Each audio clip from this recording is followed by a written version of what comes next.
যুগান্তরে ভেলিস্টারও যুগান্তর আছে। অনেকজন এখানে অসুস্থ আছে, 3 থেকে 4 জন সবাই রক্তাক্ত অবস্থা। তারা কিন্তু কেউ আগে অ্যাটাক করতে চায় না, তাদের উপর আগে হামলা করা হয়েছে। তারা অল্প কয়েকজন ছিল মাত্র, আমাদেরকে বের করে আনার জন্যই তারা গেছিল।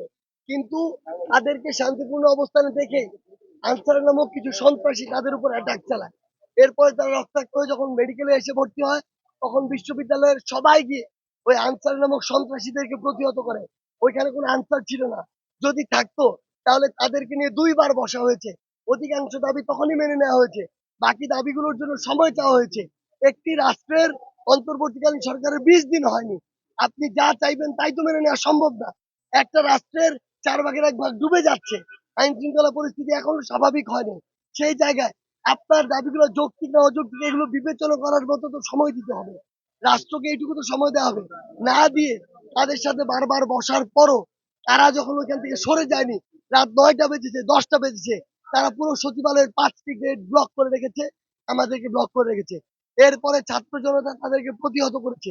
কিন্তু আমরা স্পষ্ট করে বলতে চাই, এটি তাদের বৃহৎ চক্রান্তের একটি অংশ। তারা এক এক সময় একটি অংশ ব্লকেট করে রাস্তাকে অচল করতে চায়। আমাদের 36 দিনের গণ অভ্যুত্থানে আমরা একদিনের জন্য সচিবালয় ব্লক করিনি, কারণ ওই সচিবালয় থেকেই তো আমার পুরো রাষ্ট্র চালিত হয়, সকল পলিসি চালিত হয়, সকল ডিসিশন মেক হয়। তাহলে আমি যদি ওটি বন্ধ করি, আমার দাবির এই ডিসিশনটি কোথা থেকে হবে? তার মানে তারা দাবিও করছে, আবার ডিসিশনটি নিতেও দিচ্ছে না, অর্থাৎ তাদের উদ্দেশ্য ভিন্ন ছিল।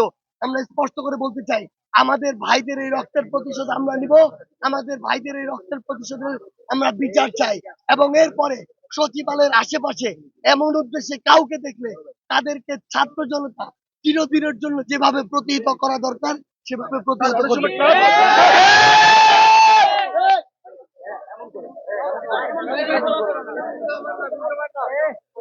বন্ধুরা একটু মোবাইলটা ধরে নিচ্ছে। হ্যাঁ, আহ, বন্ধুরা আপনাদেরকে যে বিষয়গুলো জানিয়ে যাচ্ছিলাম, এখন সমন্বয়ক সারজিৎ এই ঢাকা মেডিকেল কলেজে এসেছেন, কারণ এরা বলেছেন 2 থেকে 300 শিক্ষার্থী তারা গুরুতর আহত হয়েছেন, অনেকে ভর্তি হয়েছেন। সারজিৎ স্পষ্ট এলান করেছেন এবং হুঁশিয়ারি উচ্চারণ করেছেন যে তাদের আন্দোলনের সময় কেউই সচিবালয়ে ভিতরে প্রবেশ করে নাই এবং সচিবালয়ের আশেপাশে যায়নি। কারণ তিনি বলেছেন সচিবালয়ে যারা অ্যাটাক করেছেন, যারা হামলা চালিয়েছেন, আনসার সদস্য যারা আছেন, তারা নিশ্চয়ই একটা চক্রান্ত করছেন।